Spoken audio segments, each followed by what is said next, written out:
અત્યારના કળિયુગના સમયમાં, કળિયુગ in the sense કે આપણો ફાસ્ટ લાઈફ છે એમાં, કે ગાયના શિંગડા ઉપર રાઈનો દાણો જેટલો સમય તમે રાખી શકો એટલો સમય પણ જો તમારું મન શાંત થાય, ગાયના શિંગડા ઉપર રાઈનો દાણો જેટલો સમય ટકે એટલું મન જો શાંત થાય તો એ આસનની સ્થિતિ કહેવાય.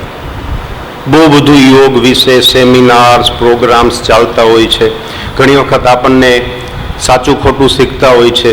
યમ, નિયમ, આસન, પ્રાણાયામ, પ્રત્યાહાર, ધારણા, ધ્યાન, સમાધિ, અષ્ટાવ યોગાસ અંગાની.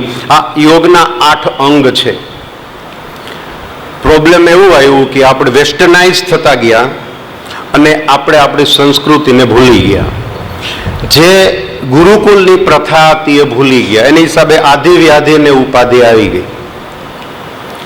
ઇંગ્લેન્ડમાં એક ડોક્ટર બાર્ક થઈ ગયા, ડોક્ટર બાર્ક. એ બાર્ક રેમેડી અત્યારે પણ ચાલુ છે, ડોક્ટર બાર્ક રેમેડી. એને એવું કીધું કે મગજ ઉપર ઇમોશન્સની મેક્ઝિમમ અસર થાય. ઇમોશન્સ મીન્સ લાગણી. આપણે પાણી વગર જીવી શકશું, અનાજ વગર અમુક દિવસો સુધી જીવી શકશું, લાગણી વગર નહીં જીવી શકીએ, ભાવ વગર નહીં જીવી શકીએ, ઇમોશન્સ વગર નહીં જીવી શકીએ. ઇમોશન્સ 2 પ્રકારના હોય, એક પોઝિટિવ અને એક નેગેટિવ. કરુણા, પ્રેમ, દયા પોઝિટિવ છે. ઈર્ષા, અદેખાઈ, ક્રોધ આ બધા નેગેટિવ ઇમોશન્સ છે. હવે એ નેગેટિવ જ્યારે એ ઇમોશન્સ ક્રિએટ થાય એની ડાયરેક્ટ ઇફેક્ટ આપણા મગજ ઉપર થાય અને એને હિસાબે આપણા શરીરની અંદર અમુક પ્રકારના કેમિકલનું સિક્રિએશન થાય, કેમિકલ ઉત્પન્ન થાય નેગેટિવ ઇમોશન્સથી, અને અમુક સમય પછી એ રોગ રૂપે બહાર આવે. એટલે એ ડોક્ટર બાકે એવું 60 વર્ષ પહેલા થઈ ગયેલા. એને એવું કહ્યું કે જે નેગેટિવ ઇમોશન્સ ક્રિએટ થાય એની સામે જો આપણે પોઝિટિવ ઇમોશન્સ, પોઝિટિવ કેમિકલ્સ ઉત્પન્ન કરીએ તો બેની ઇફેક્ટ છે ન્યુટ્રલાઇઝ કરી શકાય. લોહા લોહે કો કાટે. આપણે બધા વેક્સિનેટ થયા છીએ તો શું કર્યું? આપણે કોરોનાના જમ્સ જ આપવામાં આવ્યા છે, વેક્સિનેટ કર્યા છે તો આપણે તો એ કરીએ તો સાયન્સ અત્યારે એના ઉપર સંશોધન કરે છે. ઇંગ્લેન્ડમાં, સ્વિટ્ઝરલેન્ડમાં, જર્મનીમાં આ ડોક્ટર બાકની રેમેડી ઉપર સંશોધન થાય છે કે માઇન્ડને કેમ બેલેન્સ કરવું. એ વસ્તુ આપણા ઋષિ મુનિઓ 6000 વર્ષ પહેલા આપણને શીખવીને ગયા અને એના કરતા 1000 ગણું ઊંડાઈથી શીખવીને ગયા, પણ આપણને એમાં રસ નથી. આપણા ઋષિ મુનિઓએ યોગ સૂત્ર બનાવ્યું, પતંજલિ ઋષિનું યોગ સૂત્ર છે. એમાં 84 પ્રાણાયામ અને 84 આસનો છે. એ આસનો કયા સમયે કયા કેમિકલને સિક્રિએટ કરવું એ બધી જ વિધિ આપણને છે. આપણને કંઈ ખબર નથી. આપણે એમ કે આંખ બંધ કરી દી એટલે યોગા, એ યોગા નથી. યોગા આંખ ખુલ્લી રાખીને કરી શકાય. યોગા સંસાર વ્યવહારમાં રહીને કરી શકાય. What is yoga? તન અને મન સાથે હોય એને યોગા કહેવાય. તન અને મન. એટલે આપણે ઘણી વખત બોલતા હોય ભાઈ તારું ધ્યાન ક્યાં છે? તારું ધ્યાન એટલે મતલબ તમારું શરીર કોઈ એક જગ્યાએ ચાલે છે, તમારું મન કોઈ અલગ જગ્યાએ ચાલે છે. તો એ પ્રાણાયામ આપણા ઋષિ મુનિઓ આપણને કહીને ગયા. એ ઋગ્વેદની અંદર છે. એ આપણા મહાન ઋષિ પતંજલિ ઋષિએ આપણને આપ્યું છે, જે આપણે ભૂલી ગયા છે. એ તાવરિયા સાહેબ જે અમારા ગુરુજી છે 1994માં એમણે એમનું શરીર છોડી દીધું. એમને એટલી સરળ રીતે પતંજલિ યોગ સૂત્રમાંથી એટલી વસ્તુઓ આપી છે કે જે સંસાર વ્યવહારમાં રહેતો માણસ જો અડધો કલાક માટે એને ઇમ્પ્લિમેન્ટ કરે ને તો આધિ વ્યાધિ ઉપાધિથી મુક્ત થાય. આપણે હેલ્થ શું છે એ જ ખબર નથી. આપણે એમ કે ભાઈ નખમાં રોગ ન હોય એટલે આપણે તંદુરસ્ત નહીં. એ તો ખાલી પહેલી હેલ્થ થઈ, that is called physical health. તમે શુગર ન હોય, બ્લડ પ્રેશર ન હોય, સાંધાના દુખાવા ન હોય એટલે આપણે એમ માનીએ કે આપણે તંદુરસ્ત છીએ, પણ એ તો ફિઝિકલ હેલ્થ થઈ. એના કરતાં એક સ્ટેપ આગળ આવે ઇમોશનલ હેલ્થ. આપણે કોઈનું સારું જોઈને અદેખાઈ આવે તો આપણે બીમાર છીએ. કોઈનું સારું જોઈ નથી શકતા તો આપણે બીમાર છીએ. એના પછીની ત્રીજી હેલ્થ આવે, ધેટ ઇઝ મેન્ટલ હેલ્થ. પછી ચોથી હેલ્થ આવે સાયકિક હેલ્થ. હજુ ભેગું કરવું. છોકરા એનું કરી લેશે ભાઈ, દરેક પોતપોતાનું નસીબ લઈને આવ્યા છે, શું કામ એ નહીં. અને પાંચમી આવે સ્પિરિચ્યુઅલ હેલ્થ. ત્યારે સંપૂર્ણ સ્વાસ્થ્ય થયું કહેવાય. એટલું બધું તો આપણે આજે જરા થોડું 5-10 મિનિટ આપણે કહી શકશું, કારણ કે મેં પહેલા અંકિતભાઈ જોડે વાત થઈ કે આ એક એવો ગહેન વિષય છે કે ધારો કે દર ગુરુવારે 1 મહિનો ચલાવીએ ને તોય ઘટે સમય, એટલો બધો છે ઊંડો વિષય. હવે શ્વાસ વિશે વાત કરીએ તો શ્વાસ આપણે લઈએ છીએ ને, અહીંયા આવીએ આપણે સૂતા હોઈએ, જાગતા હોઈએ, ખુશ હોઈએ, બીમાર હોઈએ, પણ એક વસ્તુ સતત ચાલતી હોય છે, આપણો શ્વાસ છે. અને જો આપણે આપણા મનને કંટ્રોલ કરવું હોય તો એનો ચોકીદાર શ્વાસ છે, એના વગર કશું જ નહીં થાય. એક શ્વાસ એટલે શું? આપણે ઇનહેલ એન્ડ એક્ઝેલ, એક શ્વાસ લીધો અને છોડ્યો, એને એક શ્વાસ કહેવાય. આપણે થોડી 1 મિનિટની એક્સરસાઇઝ કરશું. જો તમે બધા બેઠા છો, તમારો બધાનો શ્વાસ ચાલે છે, એ ટેન્શન થવાની જરૂર નથી. જે પોઝિશનમાં બેઠા છો એ જ પોઝિશનમાં બેસો. ખાલી તમારે તમારો શ્વાસ જોવાનો છે ને ગણવાનો છે. એકદમ નોર્મલ, ઊંડો નથી લેવાનો, છીછરો નથી લેવાનો.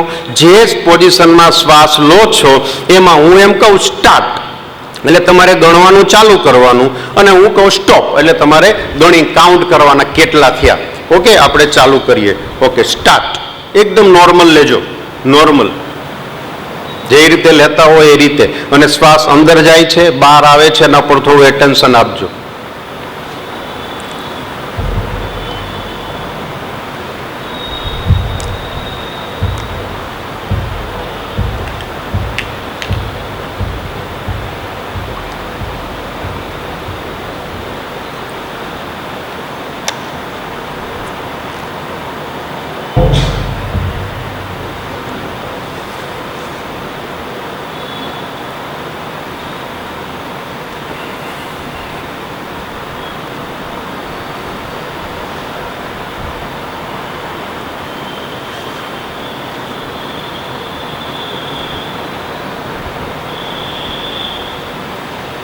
શ્વાસ ઉપર એટેન્શન, અંદર જાય છે, બહાર આવે છે. Okay, stop. કાઉન્ટ કર્યા હતા? ઓકે, ચાલો જેના 20 હોય હાથ ઊંચા કરે. 20 હોય. ઓકે, જેના 18 હોય હાથ ઊંચા કરે. ઓકે, જેના 22 હોય હાથ ઊંચા કરે. 22. ઓકે, જેના 15 હોય હાથ ઊંચા કરે. ઓકે, જેના 25 હોય હાથ ઊંચા કરે. 25. ઓકે, જેના 12 ચાલતા હોય હાથ ઊંચા કરે. ઓકે, જેના 10 ચાલતા હોય હાથ ઊંચા કરે. ઓકે, આ બધાની અલગ અલગ રિધમ છે. અહીંયા માઇન્ડ પણ બધાનું અલગ અલગ ચાલે છે. કોઈને જલ્દીથી ઘરે જવું છે, કોઈને ટિફિનની ઉપાધિ છે, કોઈની ગાડી પાર્ક કરી છે તો લઈ જશે તો એની ઉપાધિ છે. બધાના દિમાગ અલગ, શ્વાસ અલગ અલગ, એનો મતલબ કે વિચાર અલગ અલગ. એટલા માટે આ એક્સિડન્ટ થાય. કોઈના 18 ચાલે, કોઈના 20 ચાલે, કોઈના 22 ચાલે, કોઈના 15 ચાલે છે. એની એક રિધમ છે, પ્રકૃતિની એક રિધમ છે. જો એ રિધમની અંદર તમે રહીશું ને તો ખ્યાલ આવશે. બહેનોને ખાસ ખ્યાલ હોય, રોજે 5 વાગે કે 6 વાગે ઉઠતા હોય રેગ્યુલર ટાઈમની અંદર, અને એક દિવસ જો 6:30 કે 7 થઈ જાય તો બહેનો શું હાલત થાય? સાંજ સુધીનો વોળ નો ખીલે, ઉકલે, બરાબર કે નહીં? બસ એવું આપણા લાઈફની અંદર થાય છે. જીવન આપણને મોજ માટે આપ્યું છે, એન્જોય કરવા માટે આપ્યું છે. હાથે કરીને આપણે સૂળ ઊભું કર્યું. આ શરૂઆત ક્યાંથી થઈ?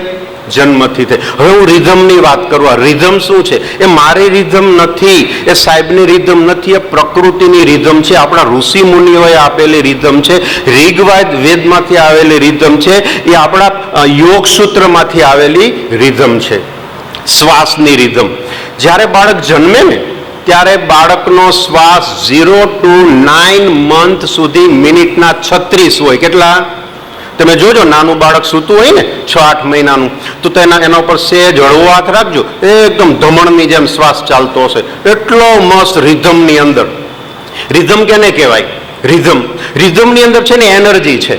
તમે ક્યારે જોયું કે કોઈ કન્સ્ટ્રક્શનનું કામ ચાલતું હોય ને ત્યાં પેલા ઈટો હોય ને એ ખાલી કરતા હોય, અથવા તો તગારા સ્લેબ ભરાતો હોય ને તો તગારા આમ થતો હોય, આમ આવી રીતે આમ. એકારે 10 જણા હોય, એકદમ રિધમથી ચાલતું હોય. કોઈ જાતની એનર્જીનો લોસ નથી. હવે એમાં એકને જ્યારે માખી કરે આમ કરે તો પતી ગયું, આખી રિધમ વિખાઈ જશે. રાઈટ? બસ અહીંયા આપણે એવું જ થાય છે આપણા જીવનની અંદર. બાળક 0 to 9 મંથનું હોય એટલે એનો શ્વાસ 36નો ચાલતો હોય. પછી 9 થી 18 મહિનાનું બાળક થાય એટલે એનો શ્વાસ ઘટી અને 18નો થાય. હવે શું કરશે કે 12થી ખોરાક લેવાનું ચાલુ કરશે. 0 to 9 મંથમાં એનો ખોરાક શું છે? હવા, પાણી અને માતાનું દૂધ, એ સિવાય નથી. હવે જ્યારથી 12થી ખોરાક લેવાનું ચાલુ કરશે એટલે પ્રકૃતિ એનો ખોરાક ઓછો કરી નાખશે. અને 18 થી 27 મહિનાનું બાળક થાય એટલે પ્રકૃતિએ, કુદરતે એને 12ની રીધમ આપી. મિનિટના 12 શ્વાસ. કેટલા? મિનિટના 12 શ્વાસ. અને એ સમયે બાળક એટલું કુમળું હોય છે. 27 મહિનાનું, 2.5-3 વર્ષનું બાળક તમે જુઓ ને, એના ચહેરા ઉપર જો તમને જોવાની જ ઈચ્છા થાય. ટ્રેનમાં જતા હો, બસમાં જતા હો, કારમાં જતા હો, અને એક નાના બાળકને જોઈ જાવ, જો કેટલી ખુશી થાય. એના ઉપર ચિંતા નહીં હોય. અને ક્યારેક અડધો કલાક રેલવે સ્ટેશને બેસજો ને બધાના ચહેરા જોજો, એ એરંડિયું પીને નીકળ્યા હોય ને એવા લાગે બધા, કારણ કે ટેન્શન લઈને ફરે છે. તો એ મિનિટના 12 હતા, કુદરતે આપ્યું. તો હવે શું થયું? એ બાળક આ સંસાર વિહારમાં આવે છે એટલે બે વસ્તુનું સર્જન થાય છે, એક હું અને મારું, આય અને માય. બસ અહીંથી ગડબડ ગોટાળો ચાલુ થઈ ગયો. આ મારું છે, આ હું છું, આ મારું. હવે એમને કોઈ ખીજવાશે, રડશે. જેવો રડશે એટલે એનો શ્વાસ જે મિનિટમાં રિધમમાં 12નો ચાલતો હતો 18, 20, 22 થઈ જશે. ફરીથી થોડા સમય માટે નોર્મલ થશે, ફરીથી એને કોઈ બહારની પરિસ્થિતિથી એના હિસાબે ડિસ્ટર્બ થઈ જશે. સ્કૂલમાં જશે, મિત્ર સાથે રમશે, ઘરમાં કોઈ એનું રમકડું લઈ લેશે, કારણ કે હું ને મારું પોઝિશન આવી ગયું છે. એટલે એ ઇરિટેટ થાય. અને પછી તો ખબર છે 6-7 વર્ષનું બાળક થાય ને સ્કૂલમાં જવા માંડે પછી એના ઉપર કેટલું બર્ડન આવે. આજે હું મારા વાઈફ સવારમાં ગાડીમાં આવતા હતા, એક નાનું એવું બાળક હતું. મારા વાઈફ આ જો કેવું નાનું બાળક છે. હું કહું ફૂલને કરમાવી નાખ્યું. હે એટલું એ ઊંઘમાં હોય ઉઠાડીને એને વાનમાં મૂકી દઈએ છીએ, એ સમય નથી. તો એ આપણો શ્વાસ, જે મેડિકલ સાયન્સ શું કહે છે સાહેબ, છે મેડિકલ સાયન્સ શું કહે કે નોર્મલ 18નો શ્વાસ હોવો જોઈએ, રાઈટ? 18 થી 20 એ નોર્મલ છે. પણ યોગશાસ્ત્ર એવું કહે છે કે આપણો શ્વાસ છે ને મિનિટના 12નો હોવો જોઈએ. તો શું થશે જો મિનિટનો 12નો શ્વાસ હોય? તો પહેલી જ વસ્તુ કે આપણે 8 થી 9,000 શ્વાસ દિવસ દરમિયાન ઓછા લઈશું. એટલી એનર્જી બચી. જેટલા કિલોમીટર ગાડી વધારે હાલે ને એટલું વેરન્ટેજ વધારે આવે. તો હાર્ટ એટલું વધારે હાલે એટલે વેરન્ટેજ વધારે આવે. પહેલું કારણ. બીજું કારણ શું? આપણે વિચારો છે ને, સાયન્સ, મેડિકલ સાયન્સ અને એન્જિનિયરિંગે સાબિત કરેલું છે કે અહીંયા મિનિટના 7200 વિચાર આવે છે. અહીંયા કેટલા? મિનિટના 7200 વિચાર. 1 સેકન્ડના 120 વિચાર ચાલે છે અહીંયા. હવે જો તમારો શ્વાસ મિનિટના 12નો ચાલતો હોય તો એ 7200 થી ઘટીને 1200 થશે.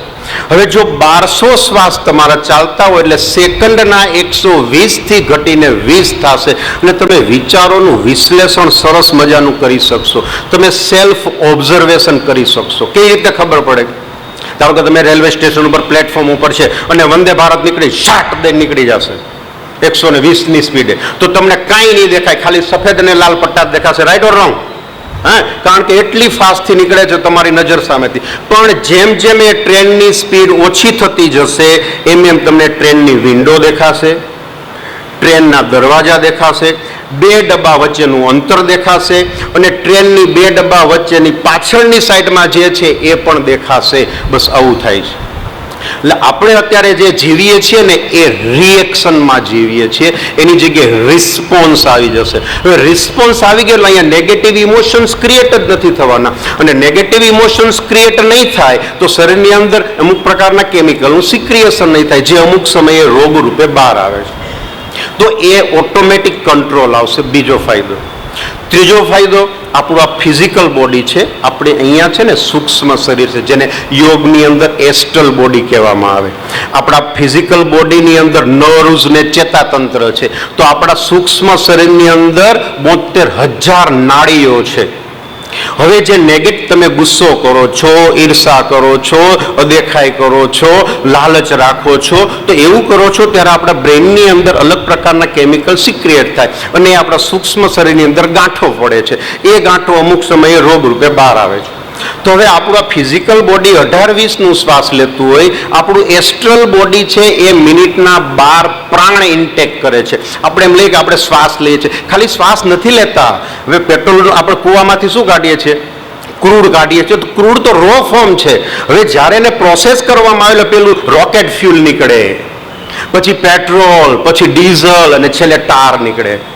તો એવી રીતે આપણે શ્વાસ લઈએ છીએ. જો આપણે રિધમની અંદર શ્વાસ લઈએ તો આપણે શરીર માટે આપણને શું ઓક્સિજન મળશે, પણ આપણા સૂક્ષ્મ શરીર માટે આ બ્રહ્માંડમાંથી, આ કોસ્મિકમાંથી આપણે કોસ્મિક એનર્જી લઈ શકીએ. એ કોસ્મિક એનર્જી એટલી બધી પાવરફુલ છે કે તમારા શરીરમાં ભયંકર ઉર્જા ક્રિએટ કરે. આટલો બેનિફિટ થાય. ભૂખ ઉપર કંટ્રોલ આવશે, નેગેટિવ ઇમોશન ઉપર કંટ્રોલ આવશે, ઊંઘ ઉપર કંટ્રોલ આવશે. 24 કલાકમાં, તાવરિયા સાહેબ કહેતા 24 કલાકમાં 24 કોળિયા જ જરૂર છે, વધારે જરૂર જ નથી. તો આ 3 સ્ટેપ રિધમિક બ્રિધિંગના ફાયદા. પછી એમને રિફાઇનિંગ એક્સરસાઇઝ આપી, એ નેક્સ્ટ ટાઈમ ક્યારેક આપણે ટાઈમ મળશે તો કરશું. પછી આપણને સ્વાઇસો અને એટીઆર આપ્યું, એટેન્ટિવ ટેન્શન રિલેક્સેશન, એ આપણે પછી જોઈશું. પણ આ સિસ્ટમને નામ આપ્યું 3SRB, 3 સ્ટેપ રિધમિક બ્રેથ. તો 3 સ્ટેપ છે. પેલું શું, હવે આપણે થોડું પ્રેક્ટિકલ 5 મિનિટ કરીએ. હવે પહેલી વસ્તુ શું કે ટેકનિક, વોલ્યુમ અને રિધમ. આપણે શ્વાસ લઈએ છીએ ને તો આપણો 18-20નો છે. હવે પેલું ટેકનિક, એક હાથ અહીંયા છાતી ઉપર રાખો, એક હાથ આપણો ટચલી આંગળી નાભી ઉપર રહી એવી રીતે રાખો, એકદમ ટટ્ટાર રિલેક્સ બેસો. હવે આપણે અત્યારે જે શ્વાસ લઈએ છીએ ને એ પેટમાં લઈએ છીએ, છાતીમાં લેતા જ નથી. હવે આપણે શું કરવાનું, શ્વાસ લઈએ એટલે છાતી અને પેટ બંને માઇનોર ઊંચકાવા જોઈએ. છાતી અને પેટ બંને, જુઓ જઈએ, છાતી અને પેટ બંને. એટેન્શન થોડું છાતી ઉપર આપશો એટલે ખ્યાલ આવશે. બરોબર? ઓકે, આ ટેકનિક થઈ. કેવી રીતે શ્વાસ લેવાનો છે આપણે? છાતી અને પેટ બંનેમાં. હવે બીજું વોલ્યુમ, ઊંડો નથી લેવાનો. બીજી કોઈ જે કોઈ યોગની ક્રિયા કરતો એ પ્રમાણે નહીં, નોર્મલ લેવાનો છે એ વોલ્યુમ. અને ત્રીજું છે રિધમ. કઈ રિધમથી લેવાનો છે? મિનિટના 12 શ્વાસ લેવાના છે. એટલે 12 પંચાને 60. એક શ્વાસ 5 સેકન્ડનો થશે. કેટલા સેકન્ડનો? તો 3 સેકન્ડ શ્વાસ લેવાનો છે અને 2 સેકન્ડ છોડવાનો છે.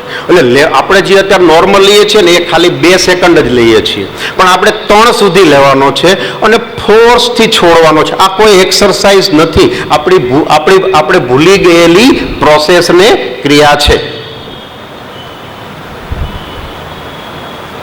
હવે એમને આપણને આઈડિયા નહીં આવે, કાઉન્ટ નહીં કરી શક્યું મેન્ટલી, કારણ કે તો પછી આ મગજ તો ક્યાંક ક્યાંક ફરતું રહેશે, એટલે એ નહીં ખ્યાલ આવે. હું તમને કંઈક ટેપ ને મ્યુઝિક સંભળાવું.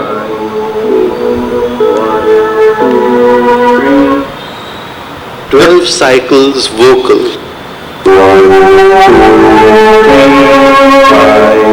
બધાને 1 2 3 5 6 સંભળાય છે? 1 2 3 5 6.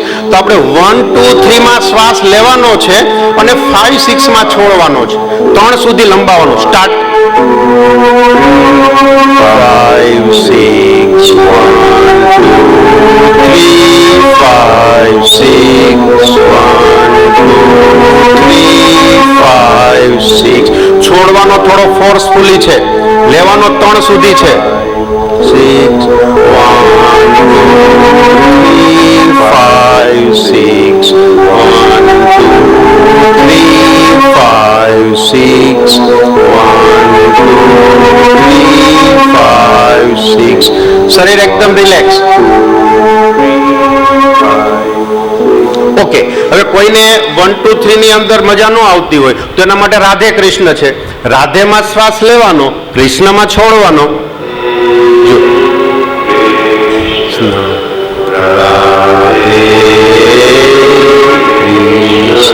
છોડવાનો થોડો ફોર્સફુલી.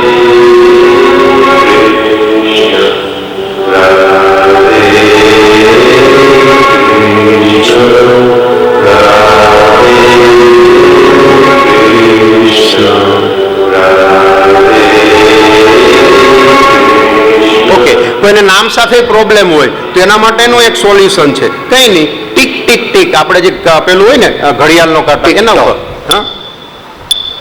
3 5 6 1 2 3 5 6 1 2 3 5 6 1 2 3 5 6 ઓકે. તો આ રિધમ છે, એમને નહીં સેટ થાય. આટલા વર્ષથી આપણે ખોટો શ્વાસ લઈએ છીએ તો કાંઈ એ 5 મિનિટમાં કે 15 દિવસમાં સેટ નહીં થાય. રોજે 5 મિનિટ તમારે મ્યુઝિક સાથે કરવાનું, મ્યુઝિક વગર નહીં કરવાનું. શા માટે મ્યુઝિક સાથે? મ્યુઝિક વગર કરતા જશો ને તો 1 જ મિનિટમાં ક્યાંક બહાર ભાગી જશે. તો એના માટે અહીંયાથી તમને એડ્રેસ આપવામાં આવશે. એન્ડ્રોઈડ ફોન હોય કે આઈફોન હોય, એમાં 3SRB કરીને એપ છે, એ ડાઉનલોડ કરશો. એમાં બધી જ એક્સરસાઇઝ કેવી રીતના કરવી, શું કરવી, બધી જ ઇન્ફોર્મેશન મળી જશે. રોજે 5 મિનિટ કરવાનું, એક અઠવાડિયું, અઠવાડિયા પછી 10 મિનિટ, 5 મિનિટ વધારવાની, અઠવાડિયા પછી બીજી 5 મિનિટ વધારવાની, 15 મિનિટ કરવાનું, પછી ઓટોમેટિક 24 કલાક ચાલવાનું છે. આ એક્સરસાઇઝ નથી, આપણી ભૂલી ગયેલી શ્વાસ પ્રણાલીને ફરીથી રીએસ્ટાબ્લિશ કરવાની છે. સૂતા સૂતા કરી શકો, તમે વાંચતા વાંચતા એક્સરસાઇઝ કરી શકો, ડ્રાઇવિંગ કરતા હો તો ડ્રાઇવિંગ કરતા કરતા કરી શકો. એટલું બેલેન્સ રહેશે. ગમે એટલો ટ્રાફિક હશે, તમને ગુસ્સો નહીં આવે, ઇરિટેશન નહીં આવે. ઓફિસનું વર્ક કરતા હોય તો કરી શકો. તમે નોર્મલ વોકિંગ કરતા હો તો 3 સ્ટેપ રિધમિક બ્રીથિંગથી તમે શ્વાસ લઈ શકો. 2 વખતે ન થાય, ખાતી વખતે ને બોલતી વખતે, કારણ કે અલગ રીતે કામ કરતા હોય. તો એવી રીતનું આ રિધમિક બ્રીથિંગ છે. વિડીયોઝ પણ તમને મળશે, તો એવી રીતના તમે ટ્રાય કરજો. કોઈને કંઈ ડાઉટ હોય, આપણે દર ગુરુવારે ફ્રીમાં આપણે 2 સેન્ટર ચલાવીએ છીએ. એક ગુરુવાર અહીંયા વરાછામાં હોય છે, સાધના સ્કૂલની સામે, એક્સેલન્ટ ઇન્સ્ટિટ્યૂટમાં 1st ફ્લોર ઉપર, અને બીજું છે અડાજણ સ્વામિનારાયણ મંદિર પાસે પરમરો હાઉસમાં 78 નંબરમાં. સાંજે 7:30 થી 9 હોય છે, અને અહીંયા હોય છે 7 થી 8:30. દર ગુરુવારે અલ્ટરનેટ ડે હોય, એક ગુરુવાર અહીંયા હોય તો એક ગુરુવાર ત્યાં હોય. વધારે કોઈને કંઈ શીખવું હોય વધારે તો આપણે ત્યાં પણ મળી શકશું. ટ્રાય કર્યો, ખૂબ જ અઘરું છે સમજાવવું, પણ મેં મારી રીતે ટ્રાય કર્યો. થેન્ક યુ, નમસ્કાર.